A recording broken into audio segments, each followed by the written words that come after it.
functions are real wave functions, so I don't need to worry about that. Times y square.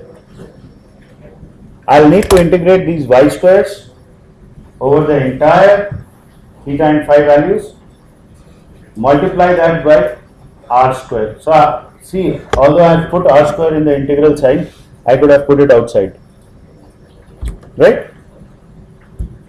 Because there is no variable over there. So this PRDR is the probability that I find the electron at a given radius at whatever angle, right? On this spherical shell, I found the electron.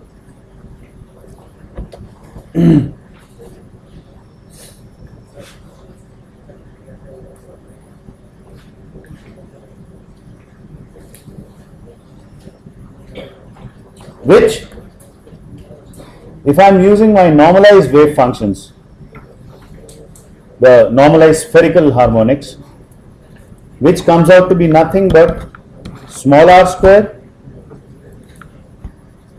capital R square, dr, because the rest of it will come out to be equal to 1. Y of theta phi integrated over all values of theta and phi. Since it's normalized, it comes out to be 1. What is left is small r square, capital R square times dr. So the probability is not just this fellow, it's not just the square of the radial wave function, but it is multiplied by the radius square also. A small piece of justification over there is that if you go, so the probability, so the surface area of the shell keeps on increasing as I increase the radius, right? So the probability of finding it on a larger surface area should be much larger. I have to worry about the total surface area also. And if I come to the nucleus, r is equal to 0. So always the probability of finding the electron at the nucleus would come out to be 0, which is to be expected, right? Even though the wave function does not go to 0, but r square would go to 0 at small r equals 0, because there is no volume, there is no, right? There is no volume or surface area of the shell at the nucleus equals 0. So I don't know if I have these plots over here. Let me just check.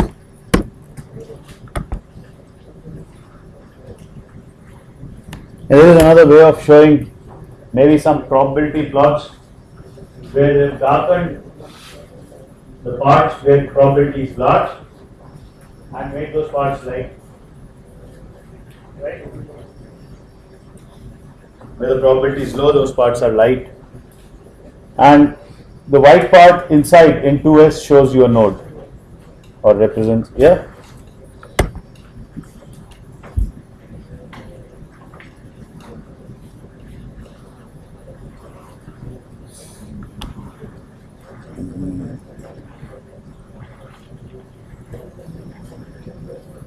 What is given here, over here is the plots for p and p orbitals and d orbitals, which you can just take a look.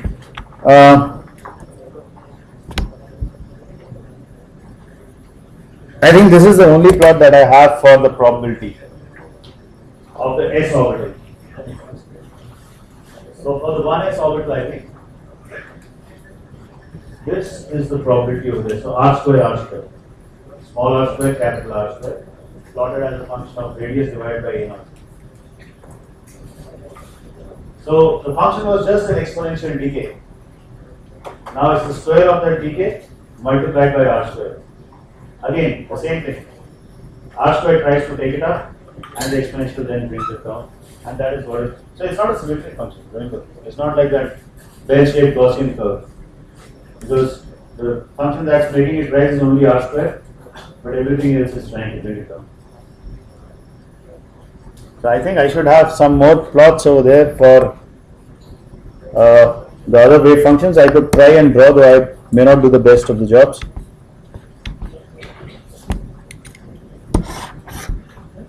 But if I go back and look over here,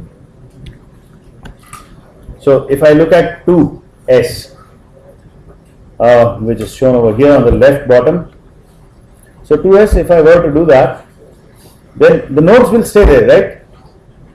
There will be one node over there, and if I make a small r square, capital R square plot as a function of radius, then without quantitatively showing it, it should go something like this. Oops, come down, add the node, right?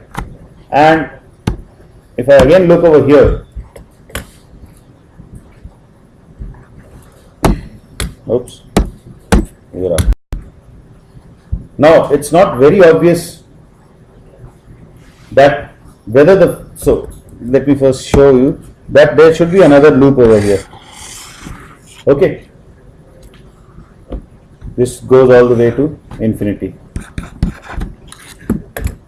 Now which of the loops is going to be large? I cannot actually tell you a priori, because the r square keeps on increasing, right? And from the figure, it seems that the second loop, first loop should be a larger one, because it starts from 0.8 or something. And if I look at, can I show here? Yeah.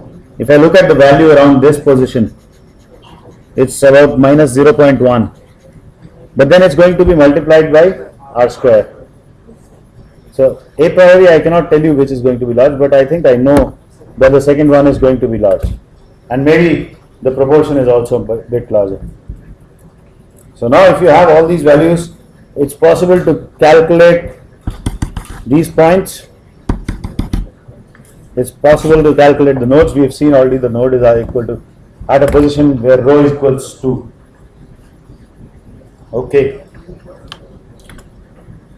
Questions?